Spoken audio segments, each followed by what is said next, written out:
Hello there, welcome to the Saroy channel, wherever you are in the world, and so much love to each and every one of you. How are you doing? I do hope you're doing remarkably well. I'm doing great, thank you very much, and I'm so glad you've joined me tonight for a fabulous story. And let's get started with tonight's story. Dear Sarah, and all your lovely listeners, Meryl Blackburn drew in a deep breath as her daughter's friend's familiar white Honda Civic drew up the family red brick driveway, like it had done a million times before, a hair's breadth away from their grandiose front door, that was proudly serenaded by two grand, resplendent Doric-style columns and a petite overhanging roof. She stood there in the kitchen, which had fabulous views of the driveway from the large windows, watching Cindy Wallace kill the engine of her Honda Civic and climb out of the driver's side door. The young woman ebulliently ambled over to the front door, with a pronounced, purposeful skip to her step. There was a smile on her pretty heart-shaped face that was so incredibly large. She almost looked as if she'd won $1 million on the state lottery. Meryl privately suspected that Cindy was feeling a similar sense of freedom her daughter would likely be feeling, about leaving home, stretching her wings like a fledgling leaving the safe confines of its mother's nest, and realizing that it could fly, and was no longer dependent on its parents any more. Meryl knew she would always remember this heart-wrenching moment, the moment her life would never be quite the same again, as her daughter was leaving home, and there was a sense of permanence to that haunting, sequestered feeling that she couldn't shake off, try as she might. What was she going to feel like without her daughter around? Meryl dreaded to entertain the very thought. She had to somehow manage to get through this day, with a steely grit, even if it killed her. She bit her lip so hard she could taste the metallic taste of blood on her tongue, as she shuddered when she predicted she knew what would happen next, much like a producer in charge of a stage performance at the theatre, knowing the perfect sequence of events. And if Meryl had her way, she'd have stopped the show from going on any further. But the script had been written. It had to be played out. And her daughter was one of the actors. She was leaving home. Grow a pair, she told herself sternly. You're not the only mother that has watched her brood leave the nest.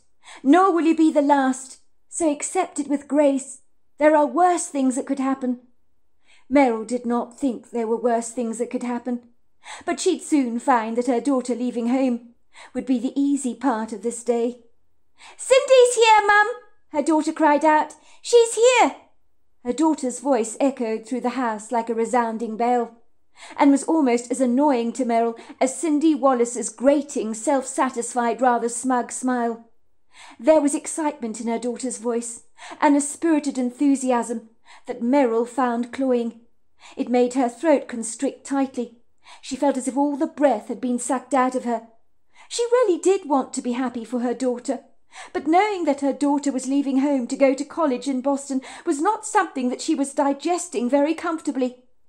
If she had her way, boy, her daughter would not leave home at all. Both Cindy and Frida were going to the Massachusetts Institute of Technology to acquire bachelor's degrees.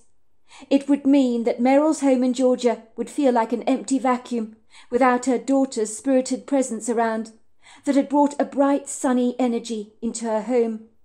Meryl's husband, Matt Blackburn, was a very successful orthopedic surgeon, and would spend an inordinate amount of time at the hospital, devoting his time and attention to consultations and surgeries with his patients, while Meryl would be left to bounce aimlessly around a large house like a ping-pong ball, feeling so dreadfully alone.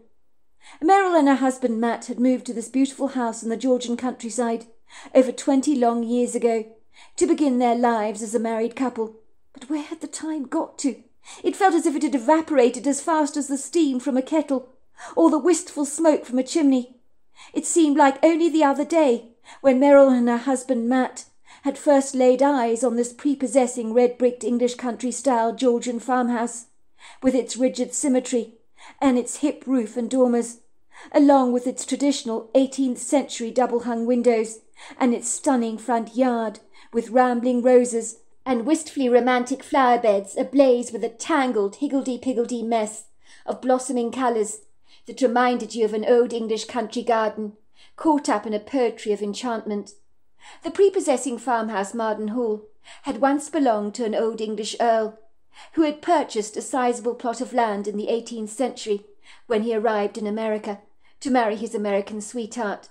He was desirous to recreate his old English family home back in Georgia. So like an excitable kid with his Lego blocks, the Earl skillfully built Marden Hall, brick by brick, with a devoted care and scrupulous attention to detail, recreating his beloved family home. Ostensibly, if you couldn't take the farmhouse out of the English countryside, like dragging a portable suitcase on wheels, you could do the very next best thing, build exactly the same house that you'd left behind here in America, which is what the Earl had done.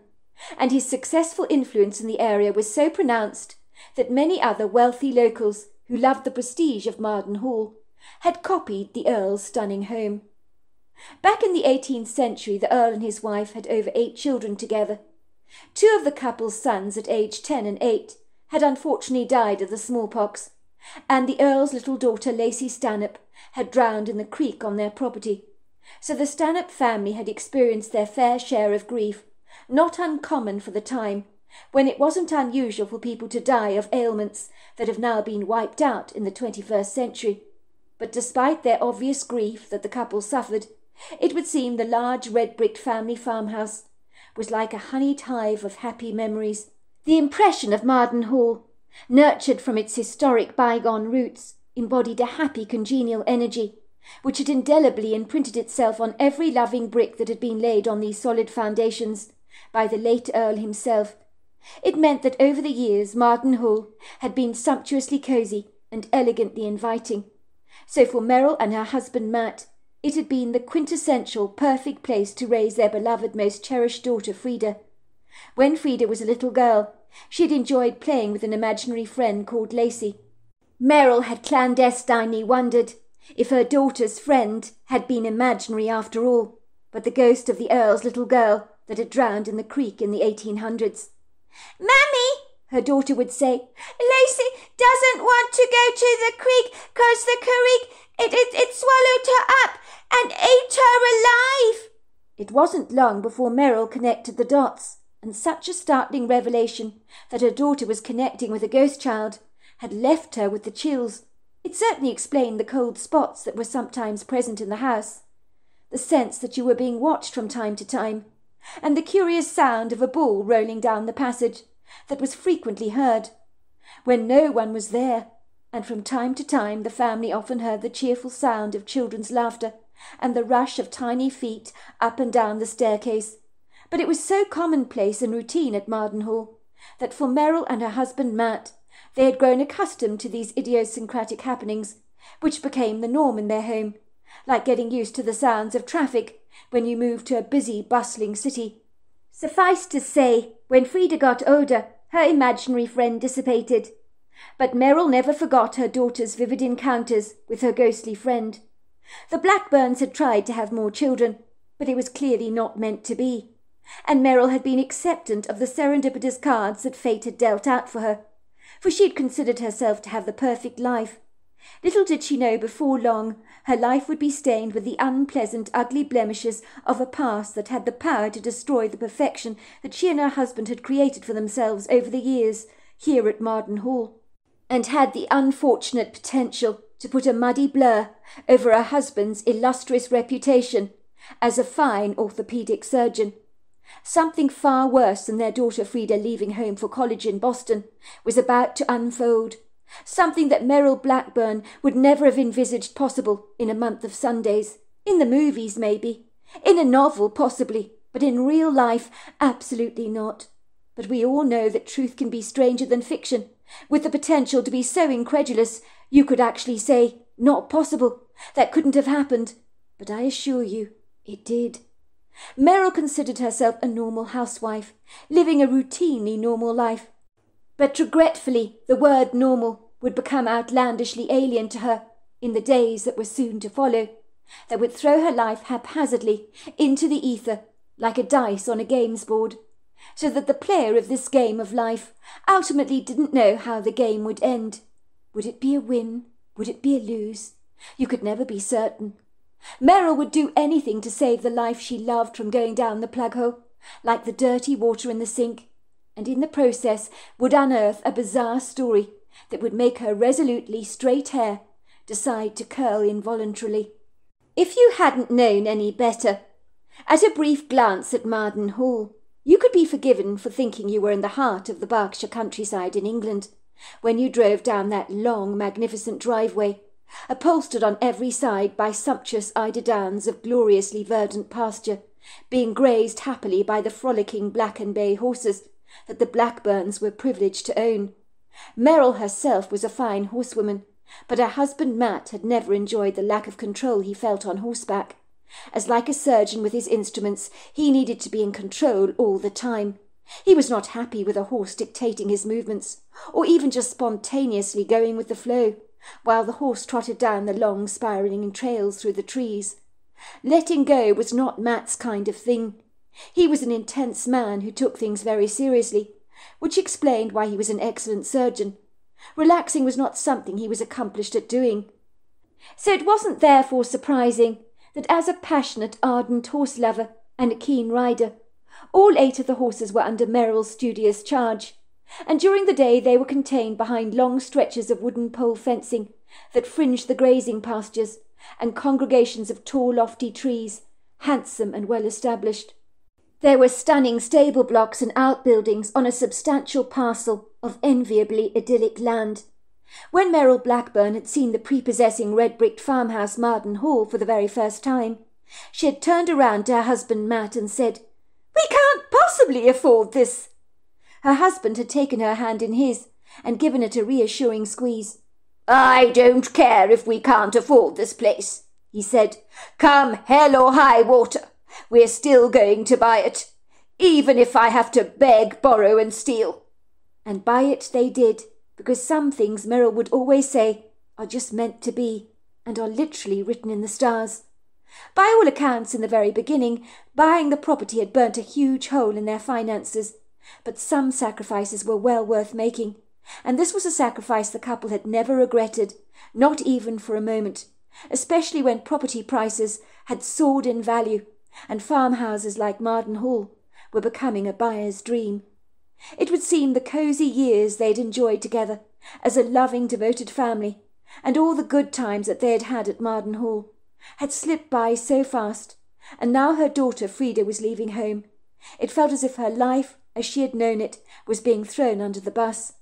She was going to have to rebuild her life all over again, like a kid with its Lego blocks, one brick at a time. Meryl knew that every parent experienced this empty nest syndrome, some so much worse than others, and she was the kind of parent that was not going to take this dramatic transition terribly well. She had friends who couldn't wait for their kids to leave home, but she had moulded her life to fit around her daughter's extracurricular activities, her daughter's lacrosse and drama classes that she'd enjoyed growing up. But now, without Frida around, she'd be forced to rediscover her own identity again. Over the years, Meryl had lost herself a little along the way, when her focus had been devoted entirely on her daughter. She ambled over rather reluctantly to the front door, with the enthusiasm that someone might have if they were about to have an appointment with their dentist to have their teeth extracted. She opened it gingerly, as if she could will away the person standing on the other side of the door, and stood in the doorway, wilfully blocking the entrance. "Oh, there you are, Mrs. Blackburn," said Cindy, with an expression of expectation on her face. "If I didn't know any better, Mrs. Blackburn, I would say you're not terribly thrilled to see me." Meryl let out a mock laugh. "Don't be ridiculous, Cindy. Where on earth did you get that mad idea from? Of course I'm thrilled to see you. And you're very prompt as usual. You're never late, are you, dear?" "Well, if that's the case, Mrs. Blackburn, are you going to let me in and stop blocking the doorway?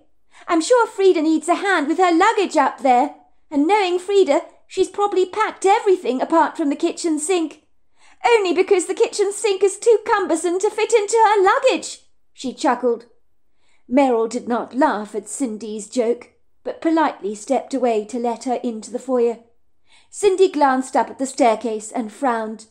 Please don't tell me Frida is running late. It's so typical of her. We've got a 22-hour journey ahead of us, and we better get moving. I heard your sarky comments, Cindy. I may be upstairs, but I'm not mute, you know. I'm coming. Give me a moment, will you? Came a voice from the top of the stairs. And don't you dare go without me, Cindy, or I'll personally kill you. Cindy laughed. Chance will be a fine thing. With you in the car, I won't need a radio. You'll be gassing all the way to Boston, knowing you. I won't be able to shut you up. Frida made a face. You're so cheeky, Cindy. What's that supposed to mean? It means I won't need coffee to keep me awake during our drive, 'cause I've got you, haven't I? You'll be the caffeine I need on the journey. Frida chuckled as she clambered clumsily down the staircase, clattering her suitcase behind her with an ungainly stagger. The battered suitcase thundered down each step until it finally crashed rather laboriously on the lower landing, without miraculously bursting open. It was so typical of Frida to treat all her worldly possessions as roughly as a football you thrashed around the field. Sometimes Frida could be like a bull in a china shop, and many a precious family heirloom had been broken by Frida's abject clumsiness. But Meryl would not have changed her daughter's quirky, idiosyncratic habits for all the tea in China. The family golden retriever, Mr. Dogood, was bounding around the place like a fox tearing after a rabbit, wagging his tail furiously and thrashing it around everywhere. He could sense the excitable, charged energy in the house, the mishmash of emotions from Meryl's despair to Frida's excitement was all picked up by the retriever. Several of Frida's suitcases stood in the entrance hall, looking as miserable and forsaken to Meryl as the sequestered, lonely gravestones in a cemetery, gathering moss and lichen.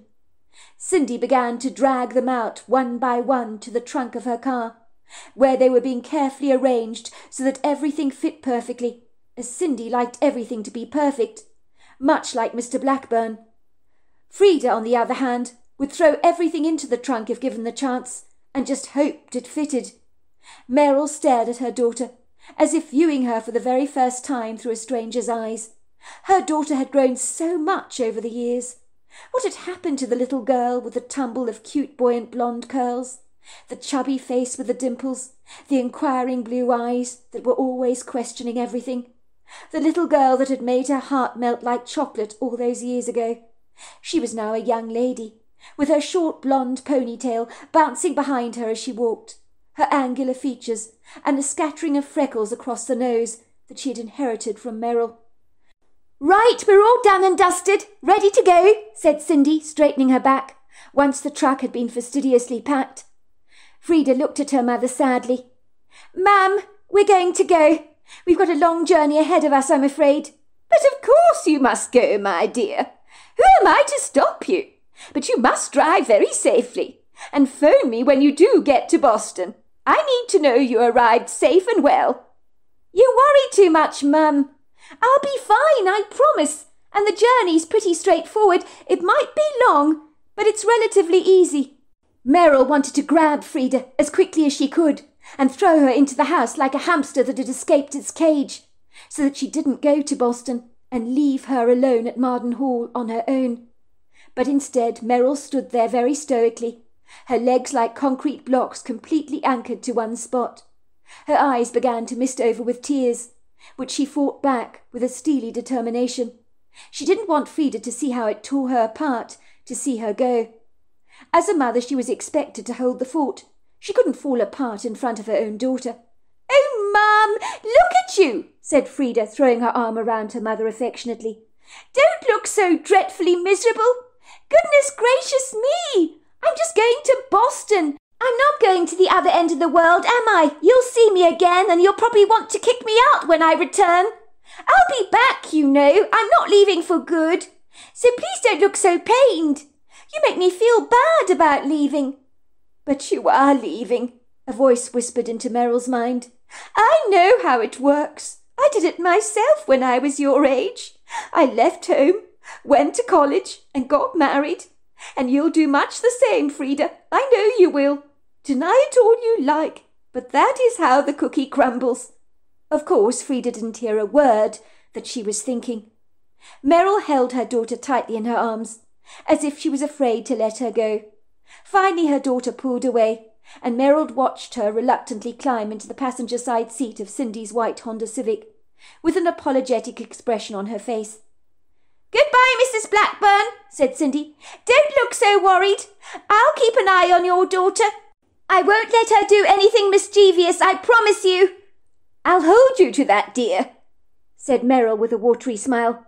"I hope the two of you will not party too much, like I did when I was at university.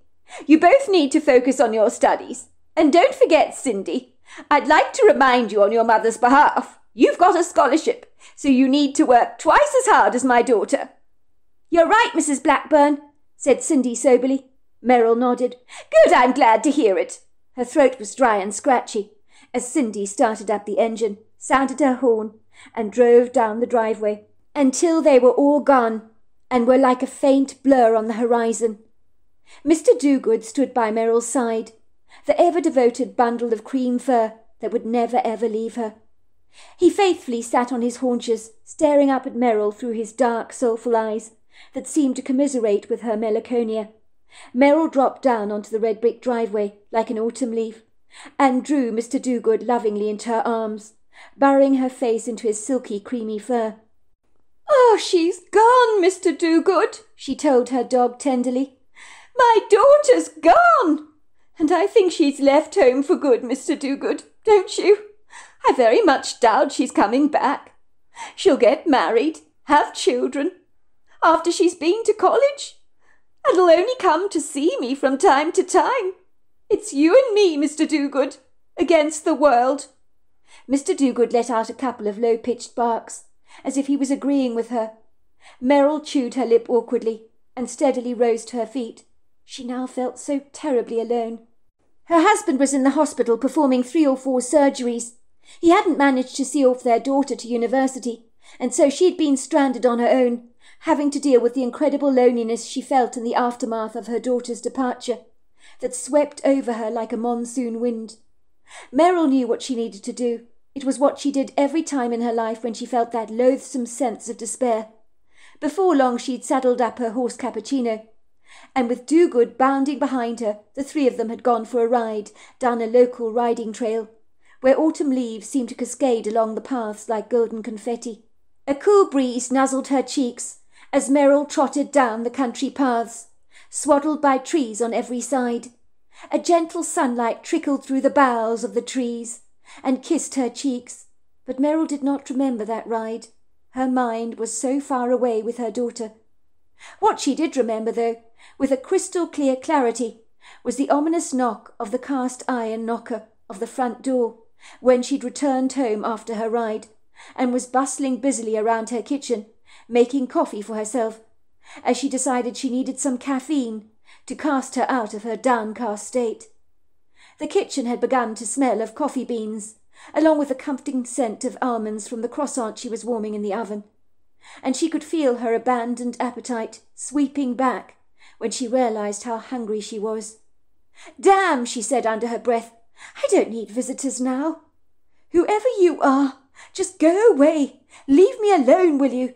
But the knocking persisted.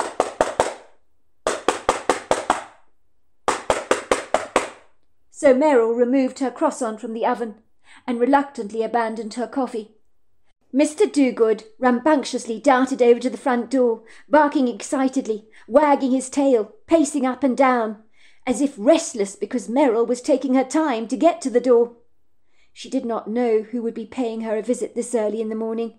Meryl did not recognize the strange man standing in the doorway, with his short-cropped hazel-brown hair, sallow complexion, brown eyes and navy-blue suit. The stranger was built like a wrestler.